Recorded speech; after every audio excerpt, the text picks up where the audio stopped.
네, 오늘 장 탑10은 오로라 투자자문 유창희 본부장 모셨습니다. 어서 오세요. 안녕하십니까. 네, 본부장님 반갑습니다.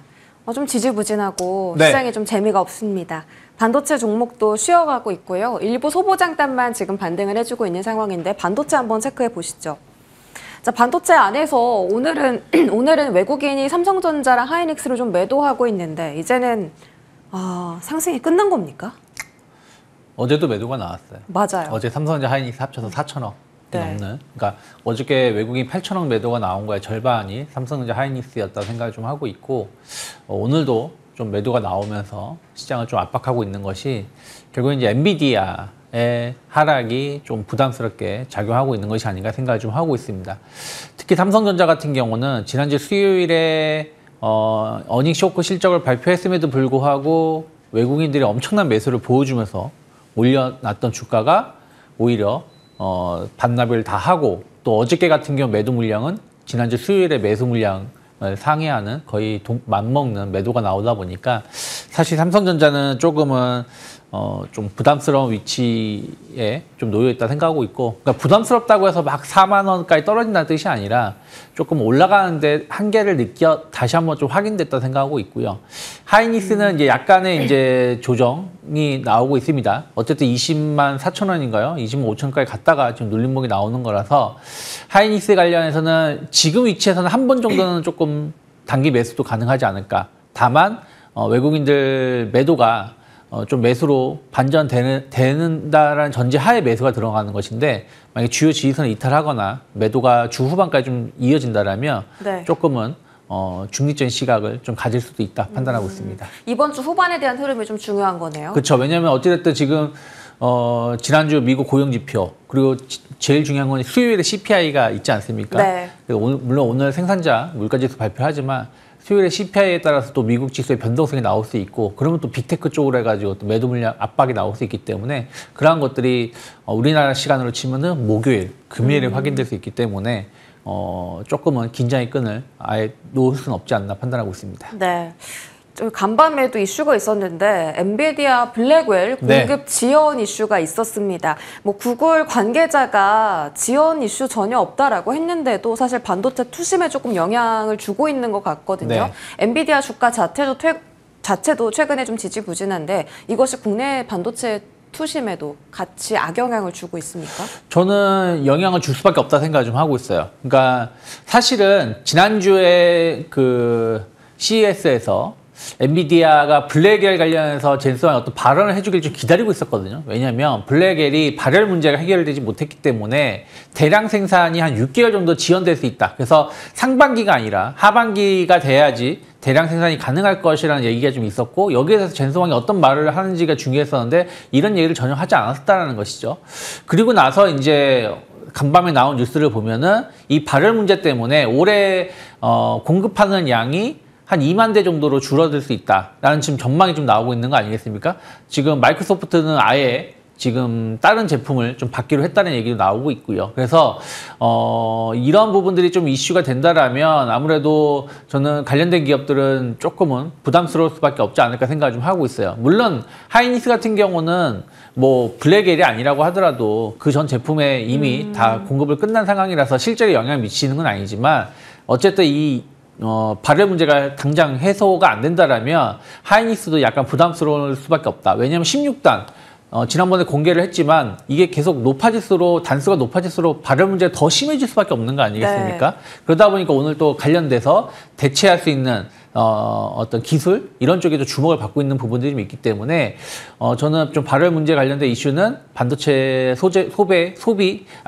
소재 장비주들에 대해서는 네. 조금은 부담스러운 뉴스가 될 수 있지 않을까 판단하고 있습니다. 그러면 그쪽에서 또 기회를 가져갈 수 있는 테마가 있을 거 아니에요. 네. 예를 들면 액침 냉각이라든지 발열을 잡을 수 있는 뭐 유리기판을 쓴다면 조금 더 수율에 효율성이 있다라는 네. 말도 있고요.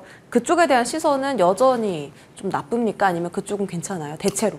오늘 주가가 그것을 확인시켜주고 있다 생각을 좀 하고 있어요. SKC, 뭐 필옵틱스, ISC, 뭐 유리기판 관련된 종목군들이 강하게 상승하는 이유도 결국에는 이 발열 문제를 해소하려면 빨리 보다 빨리 유리기판으로 좀 전환시켜야 된다는 어떤 기대감들이 관련돼서 기술력을 가지고 있는 기업들 중심으로 해서 최근에 많이 올라왔음에도 불구하고 신규 매수세가 유입되고 있다 생각 좀 하고 있고요. 다만 사실 유리기판이 가면서 말씀하신 것처럼 액친 냉각이 같이 가줘야 돼요. 왜냐하면 유리기판이 어떻게 보면은 열에 더 민감하게 반응할 수 있는 부분들이 좀 있거든요. 네. 근데 그러면 액친 냉각을 같이 가줘야 되는데 이 냉각 우리나라 기업들은 사실은 이게 진짜 기술력이 있는지에 대해서 의구심이 좀 있지 않나 생각을 좀 하고 있어요. 그래서 작년에는 이 냉각 관련된 기업들이 움직임이 나왔다라면 지금은 그쪽에 대해서 어떤 관심도는 예전보다 못하다 네. 생각을 좀 하고 있어요. 오히려 꼭 이쪽에 꼭 연관짓기는 좀 매출이 얼마나 반영될지는 모르겠지만 최근에 유가도 오르고 있고 사실 이 액침 냉각에 들어가는 액체, 이 화학 물질은 정유사들이 만듭니다. 뭐 S-오일이라든지 뭐 현대오일뱅크, 뭐 GS 이런 회사가 만들기 때문에 이런 화학업체가 물론 이게 얼마나 그 매출을 차지할지 모르겠지만 어쨌든 새로운 성장 모멘텀 이런 부분들 또 유가도 최근 오르고 있는 부분들이 좀 있기 때문에 오히려 이쪽을 조금 보시는 게 만약에 냉각 솔루션 쪽을 보신다라면 이쪽 정유주 쪽을 보는 게 조금 더 낫지 않을까 저는 생각을 좀 하고 있습니다. 그럼 지금 반도체 내에서는 볼 섹터가 없다라는 말씀이세요? 뭐 아니죠. 유리기판 말씀드린 것처럼 네. 좀 비싸긴 하지만 저는 뭐 필옵틱스, ISC, SKC를 중심으로 해가지고 어떤 추가적인 상승세 충분히 나올 수 있다 생각하고 있고 또 유리기판 쪽으로 가면서 또 디자인 하우스 쪽에 또 관심도 같이 가져갈 수 있다 생각을 좀 하고 있습니다. 그래서 뭐 디자인 하우스라든지 유리기판 쪽에 대한 어떤 관심은 조금 더 보여주되 레거시 반도체 쪽은 조금은 삼성전자의 영향이 좀 클 수 있기 때문에 좀 중립적인 시각. 그리고 HBM도 저는 하이닉스를 매수를 하면서 예를 들어서 지난주에 강했었던 쪽, 뭐 한미반도체라든지 PSK홀딩스 뭐 이런 기업들에 대해서 저는 관심을 같이 가져볼 수는 있다 생각하고 있어요. 하지만 하이닉스가 만약에 여기서 조정이 다시 그러니까 버티지 못하고 빅테크들이 조정이 심하게 나오면서 같이 흔들린다라면 또 이들 기업도 같이 흔들릴 수가 있는 부분들이 있기 때문에 좀 그 관련된 기업들 연동을 해서 같이 네. 보셔야 되지 않을까 판단하고 있습니다. 메모리는 삼성전자 때문에 좀 주의할 필요가 있고 HBM 따는 역시나 하이닉스의 주가에 크게 영향을 받을 수 있다. 그나마 괜찮은 주가 방어가 되고 있는 쪽이 유리기판이라고 말씀해 주셨는데 유리기판은 SKC가 그 예약 물량을 다 완판했다고 CES에서 공개하긴 했는데요. 그게 샘플 물량이기도 하고 물량이 그렇게 크지가 않아요. 네. 그래서 아직까지는 상용화는 좀 멀지 않았나라는 생각이 드는데 그에 반해서 주가는 너무 빠르게 움직이고 있거든요. 이거 좀 차익 매물 우려도 있습니다. 이렇게 보시면 돼요. 뭐 1대1로 비교할 수 없지만 한미반도체가 실적이 나오는 구간은 작년이었어요. 네. 근데 2023년에는 거의 실적이 없었거든요. 근데 주가는 2023년에 엄청나게 올라왔습니다.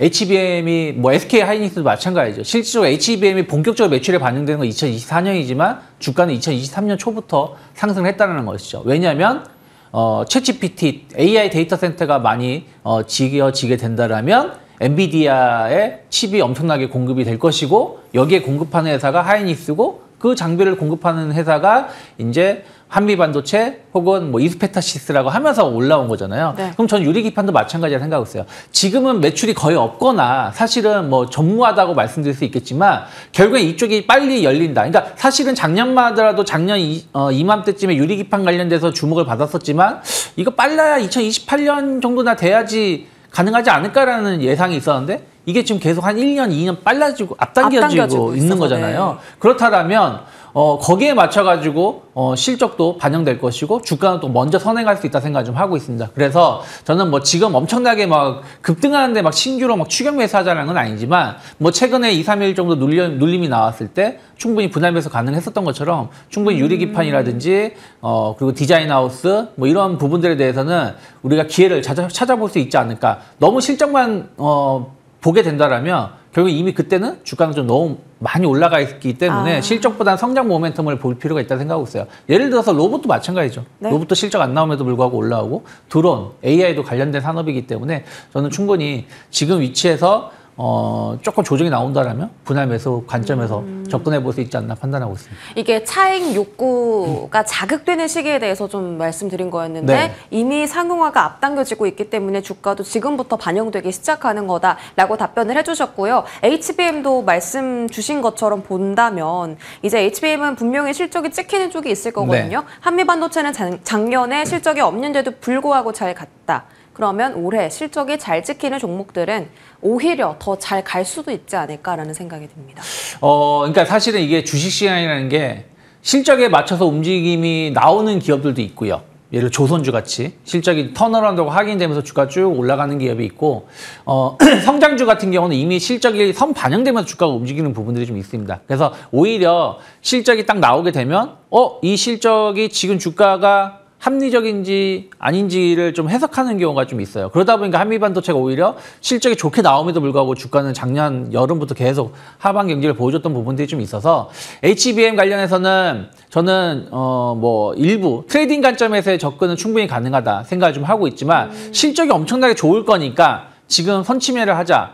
그러면 이미 주가는 한미반도체 저점 대비 50% 정도 올라왔어요. 다른 기업들도 저점 대비 한 30% 정도 이상은 올라왔던 부분들이 좀 있어서 저는 트레이딩 관점에서의 접근을 좀 하실 필요가 있고 실적적인 측면들은 오히려 실적이 나오고 나면 또 셀 뉴스가 될 수 있다는 부분들은 한번 고민을 좀 하셔야 되지 않을까 생각하고 있습니다. 지금 뭐 반도체 섹터는 실적보다는 센티멘트가 더 중요하게 그쵸. 작용하는 것 같습니다. 지금 소프트웨어 안에 움직임도 체크해 보실 필요가 있는데 그 젠슨황 CEO가 이제 로봇 산업 다음은 AI 에이전트가 시장을 집어삼킬 거다. 규모가 굉장히 커질 것이다라고 했어요. AI 에이전트 기술을 지금 국내 통신 3사가 하고 있다라고 해서 뭐 그런 거 있죠. 전화도 네. 녹음해주고 요약도 해주고 뭐 번역도 해주고 이렇게 해주는 비서 같은 건데 관련해서 광고주가 지금 또 뜨고 있습니다. 이 AI 에이전트를 적용한 그 광고를 이제 만들겠다라는 건데 이쪽에 대한 시선은 뭐 단기적입니까? 저는 좀 길게 볼 필요 있다 생각하고 있어요. 어저께 이제 그 메타 관련해가지고 이제 그 발언이 나왔었죠. 저커버그가 네. 두 가지 발언했었죠. 양자 컴퓨팅 아직 멀었다. 네. 또 하나 애플 개혁이 안 되고 있다. 예전에는 애플한테 꼼짝 못했었거든요. 네. 근데 이렇게 말을 할 수 있었던 이유 중에 하나는 AI로 인해서 광고 수입이 급증하고 있다는 것이죠. 그렇기 때문에 저는 AI를 활용한 어떤 마케팅, AI를 활용한 어떤 사업 비즈니스 모델은 이제 시작점이고 그를 통해서 광고 기업들은 충분히 저는 수혜를 입을 수 있다 생각을 좀 하고 있어요. 그래서 저는 뭐 관련된 기업들, 뭐 플레이디 같은 기업들 상당히 좀 작은 기업이긴 하지만 뭐 이게 좀 메타랑 엮이는 기업이기도 하고요. 또 관련된 그 뭐랄까요? 모비데이즈도 있고 예, 그 관련해서 어쨌든 이제 네. 광고 수입은 충분히 늘어날 수 있고 또 말씀하신 것처럼 저도 이제 그 전화기를 하면 자동적으로 녹음이 되면서 네. 그 내용 과거에 그 통화했던 내용도 진짜 편하더라고요. 네, 엄청 네. 편하더라고요. 그래서 이런 부분들이 이제 서비스가 지금은 무료지만 나중에 좀 유료로 전환될 가능성도 높다라는 것이죠. 그리고 통신주들은 사실은 경기가 안 좋더라도 일정한 수익이 계속 나오고 있는 부분들이 있고 거기에 대해서 배당을 좀 높여주는 부분들이 좀 있기 때문에 최근에 조금 조정이 나왔던 부분들이 오히려 일부 저가 매수할 수 있는 기회는 된다. 다만 통신주가 엄청난 주가 상승 퍼포먼스를 보여주기보다는 오히려 다른 산업 부분들. 그래서 오늘도 AI 소프트웨어가 아침까지는 나쁘지 않았거든요. 시작했을 때는. 그래서 관련된 AI 소프트웨어 쪽을 계속 보셔야 되는 게 지금 드론, 로봇, 뭐 자율주행 모든 산업에 들어가는 게 AI라고 저는 생각을 좀 하고 있어요. 그 모든 걸 다 통솔할 수 있는 건 AI 소프트웨어이기 때문에 관련된 기업들은 중장기적인 관점에서 네. 계속 찾아보셔야 되지 않나 판단하고 그 있습니다. 안에서 가장 유망한 종목도 있습니까? 저는 만약에 드론 관련돼서 약간 방산 관련해서 엮어서 보신다면 코난 테크놀로지 상당히 좀 관심 있게 보고 있고요. 그리고 뭐 네이버 계속해서 좋게 보고 있고요. 그리고 뭐 마음 AI라든지 이스트 소프트 같은 기업들도 최근에 조금 시장에서 관심을 좀 많이 보여주고 있지 않나 판단하고 있습니다. 알겠습니다. 말씀 주시면서 그 저커버그 CEO가 양자컴 멀었다라고 말씀했잖아요. 젠슨왕에 이어서 저커버그까지 그러면 네. 양자컴 들고 계신 분들은 어떻게 합니까?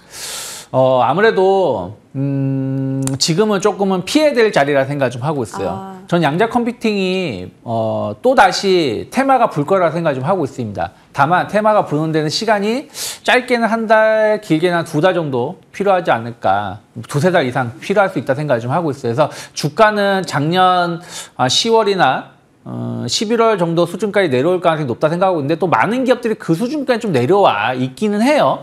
그래서 뭐 만약에 최고점에 물려섰다 그러면 지금은 조금 기다려보는 게 맞지 않나 생각을 좀 하고 있고, 혹은 최근에 좀 매수를 하셔가지고 손실이 있으신 분들은 조금 비중을 줄여놓고 조금 저점이 확인됐을 때 다시 일정 부분 재매수를 해서 평균 단가를 낮추신 전략이 필요하지 않을까 생각 좀 하고 있습니다. 왜 그러냐면 뭐 젠슨왕이 양자 컴퓨팅 뭐 30년, 20년, 30년 필요하다라고 말하면서 관련된 기업이 주가가 급락이 나왔고, 뭐 어저께 저크버거도 그런 말을 했지만, 그렇다고 해서 이쪽에 대한 어떤 개발이라든지 이쪽에 대한 어떤 관심이 없어졌느냐? 전 그건 아니라 생각을 좀 하고 있어요. 그래서 오히려 남들이 관심 없을 때 중장기적인 관점에서의 어떤 투자를 하는 것이 맞는 것이지, 이제 뭐 남들이 막 관심 있게 보여줄 때 사게 되면 주가는 이미 꼭지일 가능성이 높기 때문에 지금은 좀 기다려 보시는 게 기다려 보시면 늦어도 상반기 중에는 계속해서 한 번 정도는 탈출할 수 있는 기회는 있지 않을까 판단하고 있습니다. 이 사이클이 한 번 더 오긴 올 건데 지금 당장은 아니다. 한두 달은 좀 더 봐야 된다라고 하셨고요. 그렇다면 우리 유창희 본부장의 말씀처럼 조금 중장기적으로 볼 수 있는 sek터가 바로 방산 아니겠습니까? 어제부터 외국인이 반도체를 다 팔고요. 방산을 담기 시작합니다. 뭐 수출도 최고치고 그 기대감도 지금 최고치인데요. 일단 트럼프 집권 하에 가장 안정적인 섹터다라고 평가를 받는 것이 좀 클 것 같아요. 네. 은근히 방산주들을 외국인들이 어제뿐이 아니라 지난 작년 4분기만 보더라도 매수 상위 종목을 딱 보면 방산주들이 은근히 많이 포진되어 있습니다. 근데 주가는 방산주들이 물론 최근 들어 반등을 많이 주긴 했습니다만은 그렇게 좋은 편은 아니었었어요. 그러니까 12월까지는 조정, 그리고 12월 이후부터는 좀 반등을 좀 보여주고 있는데, 결국은 실적에 대한 어떤 기대감들이 좀 반영되고 있다 생각을 좀 하고 있고, 또 정책에 대한 어떤 기대감들, 약간 이제 방산주들은 특히 정부 역할이 좀 큽니다. 왜냐하면 수출을 우리 마음대로 할 수가 없거든요. 정부가 보증을 해주거나 해야지 수출할 수 있는 부분들이 좀 있는데, 이러한 부분들이 12월 달은 약간 정치 리스크 때문에 조금 투심이 악화됐다라면, 지금은 뭐 이런 부분도 서서히 좀 완화될 수 있다 어떤 기대감들이 좀 저가 매수가 유입되고 있다 생각을 좀 하고 있어요. 그래서 주가는 많은 기업이 지난 작년 겨울 뭐 늦가을 정도 고점에서 조정을 받았던 거에 한 절반 정도 되돌림이 나와 있는데, 저는 작년 고점 언저리까지 추가적인 반등 가능성 좀 열어놓을 필요는 있다. 다만 이게 고점을 돌파하면서 계속 치고 나갈지 여부는 좀 고민을 해야 된다는 생각을 좀 하고 있어요. 그래서 지금 반등이 나오는 부분들을 조금 더 기다리면서 수익을 좀 조금 더 챙기시는 게 맞는데, 변곡은 다음 주 트럼프 집권 20일이죠. 그 이후에 좀 변동성이 좀 나올 수 있다라는 부분들을 참고하시면서 대응하시면 좋지 않을까 판단하고 있습니다. 현대로템 같은 경우는 계속 외국인이 좀 사는데요. 역대급 실적 때문에 그 주주 환원에 대한 기대감도 커져요. 그러니까 배당이죠. 한화 에어로스페이스는 말씀 주신 것처럼 조정받고 많이 올라왔는데 현대로템 아직 안 올라왔거든요. 매수 매력 있습니까? 뭐 그런 측면에서 본다면 현재 가격대는 매수 매력은 있다 생각을 좀 하고 있어요. 그렇기 때문에 단기 저점에서의 어떤 분할 매수는 충분히 가능한데, 다만 이게 또 한번 저점을 이탈하게 되면 또 크게 조정이 나올 수도 있는 부분들이 좀 있기 때문에 항상 주요 지지선을 체크를 하시면서 접근하시죠. 그러니까 지금은 쭉 안고 갈 수 있는 기업들이 그렇게 많지는 않은 것 같아요. 그러니까 예를 들어서 뭐 조선주들, 물론 충분한 조정이 나온다라면 매수 관점으로 볼 수 있다 생각하고 있는데, 지금은 약간 성급하게 매수할 필요는 없다 생각을 하고 있는 것처럼, 실적은 좋지만 주가가 좀 부담되는 섹터들이 있고, 실적은 좋은데 주가가 부담되지 않는 섹터들도 좀 있어요. 예를 들어 대표적으로 금융주라든지 전 자동차, 뭐 이런 쪽에 대해서는 실적 대비 주가는 저평가되어 있다 생각하고 있거든요. 그래서 오히려 이런 쪽이 시장이 여기서 이제 저는 뭐 2,700, 2,800 간다라고 말씀드리고 싶지만 그러긴 쉽지 않다 생각하고 있고, 많이 올라가야 2,600 정도 선까지는 보고 있지만, 그러면 거기까지 올라갔을 때 뒤늦게 움직이는 부분들이 아무래도 4분기 실적 기대죠. 그런데 좀 못 올랐는데 외국인들 매수가 들어오고 있는 쪽, 그러면 자동차나 금융 이런 쪽이 아닐까 판단을 좀 하고 있습니다. 오늘도 뭐 자동차 금융 쪽에 매수세가 있습니다. 실적 기반으로 조금 저평가된 매력 있는 가격대 원하신다면 뭐 대체제로 금융 쪽과 자동차도 말씀 주셨고요. 하나 더 추가 질문 드리면 그 트럼프 집권이 이제 다음 주잖아요. 네. 다음 주부터 시작이 되고 드론에 대한 중요성도 지금 계속 나오고 있거든요. 네. 정부 효율부, 이번에 신설된 정부 효율부에서도 드론 계속 강조하고 있고 드론에 대한 시선은 그때 전에 한번 또 튈 수 있지도 네. 않을까요? 뭐 저는 드론주들은 좀 길게 볼 필요 있다 생각 좀 하고 있어요. 그러니까 말씀하신 것처럼 이제 방산주가 사실은 제가 지난번에도 지난 시간인가 지지난 시간에도 말씀드린 게 방산주를 보실 거면 차라리 조선주를 보는 게 맞다라고 말씀을 드렸었고, 그리고 또 말씀드린 게 드론을 또 새로운 어떤 방산주로 보시면 좋을 것 같다라고 말씀드렸었습니다. 그래서 네. 저는 드론주 관련해서는 뭐 몇 기업이 많지는 않아요, 실질적으로. 하지만 관련된 기업들에 대해서는 뭐 당장 트럼프가 취임한다고 해서 급등을 가진 않겠지만 규제 완화라든지 또 전쟁에서의 어떤 활용성이 확인됐던 부분들이 있어서 관련된 산업은 꾸준히 체크를 하셔야 되지 않을까 판단하고 있습니다. 드론을 좀 길게 보자라고 네. 말씀 주셨고 최근 추세도 계속 유지가 나오고 있습니다. 오늘 뭐 외인 기관 순매수 리스트 안에 LG 에너지솔루션 그리고 삼성 SDI가 눈에 띄는데요. 뭐 주가 자체, 추세 자체는 지지부진하지만 이제 전기차 신차가 계속 상반기에 나오면 하반기에는 정말 좋아질 거다라는 이야기도 나옵니다. 2차 전지는 여전히 부정적입니까? 저는 계속 좀 부정적인 시각을 가지고 있습니다. 왜냐하면 신차가 나오는 부분들은 긍정적으로 보고 있지만 이것이 막 엄청난 폭발적인 판매량을 보여줄 것인가, 그러기에는 여전히 좀 보조금에 의지할 수밖에 없는 거고 가격이 좀 비싸다는 문제점이 있다는 것이죠. 그리고 아직까지도 화재에 대해서 많은 분들이 좀 부담스러워하는 부분들이 있다 생각을 좀 하고 있습니다. 그래서 전기차 시장 성장세가 유럽 같은 경우는 조금 꺾였죠. 그래서 뭐 현대차 그룹은 유럽 지역에서 생산량을 10% 좀 줄이겠다는 얘기도 나오고 있고요. 그래서 이런 케이즘이 해소가 되기에는 좀 시간이 좀 필요하다 생각을 좀 하고 있기 때문에 2차 전지 관련돼서는 저는 실적도 4분기 실적 그렇게 좋지 못할 거라 생각을 좀 하고 있기 때문에 조금은 단기적으로 많이 빠졌을 때는 뭐 저가 매수를 보여줄 수 있지만 일정 부분 또 올라오면 좀 비중을 줄여 나가는 전략이 맞지 않을까. 그냥 과거처럼 계속 오른다라고 말하기에는 사실은 이제 성장주가 2차 전지 말고도 좋은 게 너무 많다라는 거 참고하실 필요가 있지 않을까 생각하고 있습니다. 알겠습니다. 지금까지 오로라 투자자문 유창희 본부장과 함께했습니다. 고맙습니다.